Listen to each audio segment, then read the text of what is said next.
प्यारे बच्चों, अस्सलाम वालेकुम। Middle school Bangargond, class 3, subject Kashmiri. Topic सोन बदनी सफाई। डेट 7/6/2021। बदनी सफाई मज जरासीम, खुर्दबीन, बदन, मिसवा। जरासीम गई किम, खुर्दबीन से वुचान लकट लकट, बदन गो सोन जिसम, मिसवा गो इस दंदन करान। दपान और दूर रोजन बापत बदन सफाई थावन जरूरी। अगर बदनस मल आस तथ मज निक निक किम जेवान। यमन निकेन निकेन किमेन जरासीम वनान।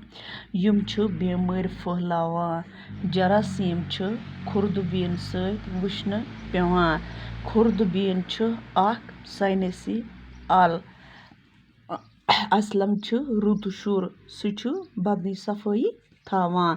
दपस उर्दूर असलम सुली निंद्र वथान, अथ बुथ छलान तो स्रान करान। बाकी शुक्रिया।